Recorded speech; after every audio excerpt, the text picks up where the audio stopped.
Hi everyone, this is Ruby and I'm going to teach you today how to find acceleration in a pulley problem. We're going to work with part of 2D Motion 5.2, which is available on Ms. Bouget's website.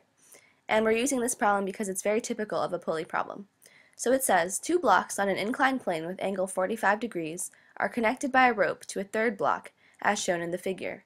The mass of block 1 is 5 kilograms, the mass of block 2 is 7 kilograms, and the mass of block 3 is 10 kilograms. The inclined plane and the pulley are frictionless. Find an acceleration of the blocks. Now, whenever you do a physics problem, it's really good to write your givens on the side. So we have our three masses as well as the angle. And I also drew a line here and put theta right there so that you know I'm talking about this angle. And we also are looking for acceleration. Now, the first thing to do whenever you do a pulley problem is to draw separate force diagrams for each mass within the system. And we're considering the system all three blocks. And this makes the problem much easier to deal with because you're breaking down the parts. So let's start with mass 1. First you have the force that Earth exerts on 1, and then you have the force that mass 2 exerts on mass 1, which is also the tension in the string connecting blocks 1 and 2.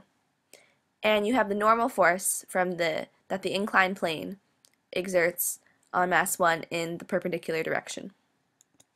For mass 2, you have a very similar situation because they're both on the plane. Both masses 1 and 2 are on the plane.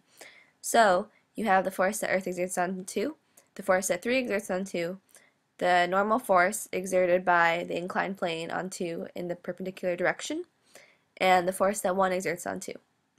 And for mass 3, since it's just hanging in the air, you have the force that Earth exerts on 3 and the force that 2 exerts on 3 in the other direction. Now notice a couple things here. We have the x-axis lining up with the inclined plane to make the problem easier to deal with. And we show that with our dotted lines and labeling of the x-axis. We also have these two pink things. And I drew them in pink because I wanted to emphasize that we have Newton's third law pairs here. And Newton's third law pairs means that for the force that 2 exerts on 1 is equal in magnitude but opposite in direction from the force that 1 exerts on 2, for example. And we need to keep that in mind when we do another part of our problem later on, so just remember that. Now there are two ways to go about finding the acceleration of a system in a pulley. So the first way is what I consider the simpler and more convenient way. So for that, what you would do is you write the equation to find the sum of the forces in the x direction. And we're just going with the x direction because we want to know how the system is accelerating along the inclined plane. To do that, what you do is you have the summation symbol and the force is in the x direction. And notice I put this all in green because it is showing all the forces that are acting on mass 1 only. So 2 on 1 minus Earth on 1 in the x direction. Then for mass 2 you have 3 on 1 minus the force that 1 exerts on 2. But you also have the force that Earth exerts on 2 in the x direction, and that's negative. So remember that, because if you forget, then you will be missing a force, and you get the wrong answer. Next, you have the force that Earth exerts on 3 minus the force that 2 exerts on 3, and that's just looking at the forces acting on mass 3. So those Newton's third law pairs that I mentioned earlier will come into play now. If you think of the magnitude of the force that 2 exerts on 1 as x, then just think of this as x minus x. And then if you think of the force that 3 exerts on 2 as y, then you have y minus y. So obviously those just become 0. So we can cancel out the Newton's third law pairs because they're opposite in direction and equal in magnitude. So once those are gone, your equation looks much simpler. And I just want to rearrange it. And once you've rearranged it, you can just start plugging in variables, since we always want to work with variables before numbers.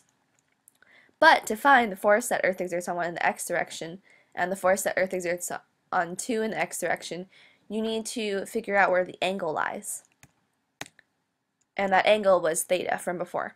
So if we return to our force diagram for mass 1, we draw a line, and that's just indicating where the ground was. And here is theta. And notice there's a right triangle. So if we think of another angle, let's call it alpha. Then alpha is over here, and because the total degrees of a triangle are 180 degrees, you know that alpha is equal to 90 minus theta in a right triangle. Now let's zoom in on this part. So I'm going to draw an actual line to show the force that Earth exerts on 1 in the x direction. And we still have the force that Earth exerts on 1 the normal way, right here. And we're going to draw the alpha symbol again because this is the angle from before. And keep in mind again it's 90 degrees minus theta. Then you have the hypotenuse as the force that Earth exerts on 1 because you draw a line here. And you have a right triangle now. So now that you have this, if you just look at this, then you think, I had alpha and I have a right triangle, and I had theta as the third angle. So theta obviously has to go right here now. And once you have that, you can see that the force that Earth exerts on 1 in the x direction is opposite the angle, which means that you can use sine. So the force that Earth exerts on 1 in the x direction is equal to the force that Earth exerts on 1 sine theta. And you would do a similar process to find the force that Earth exerts on 2 in the x direction. And this is just to help you in case your trigonometry is a little confused. Now, going back to our equation from before, you can just plug in these values, and once you've plugged them in, then you see that the equation is getting closer to something that you can start solving. And now we can use Newton's second law to find the acceleration in the x direction. So Newton's second law just says that the acceleration of the system would be the sum of the forces over the mass of the system. And once we plug in the sum of the forces right here, and we plug in the mass of the system, which is just the masses of all 3 blocks, then we are very close to getting our final answer. So just plug in your numbers that you were given in the original problem, and you get the answer, which is 0.67 meters per second squared. Now here's the second approach. I'm going to go through it faster because you've already gone through all the basics. So in the second approach, we go back to our force diagrams.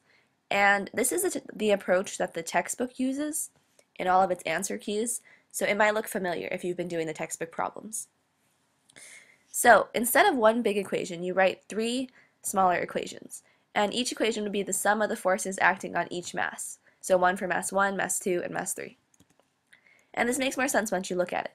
So for the forces acting on mass 1 in the x direction, we have the force that 2 exerts on 1 minus the force that Earth exerts on 1 in the x direction. That's equal to the acceleration times the mass of block 1. And remember that the acceleration of a system is equal to the acceleration of each part of the system. So the a will be the same as the a we just calculated before. Anyway, moving on, we have the forces acting in the x direction on block 2. So that's 3 on 2 minus 1 on 2 minus Earth on 2 in the x direction. And again, we have mass 2 times acceleration. And all of these are just F equals ma, which is an alternate form of Newton's second law. And you do the same thing for the forces acting in the y direction, the regular y direction, for mass 3. Now, what you do is you add everything on the left side equation. So I'm going to circle it right here. And you put that on the left side of the equal sign. And then you add everything on the right side of the equation. And you put that on the right side of the equal sign. And this is like solving a system, basically. So once you do that, you have this plus this plus this on the left side. And you have this plus this all on the right side. And once again, you can cancel out your Newton's third law of pairs. And you're left with this equation. And once you start transforming it, you see that it looks very familiar, and you end up with the same exact equation as before. And now you just plug in your numbers, and you get the same exact answer. So I hope that this screencast was helpful to you in learning how to solve pulley problems, because once you have the acceleration, you can solve for tension and things like that. So once again, this is problem 5.2 from our classwork, and have a good day.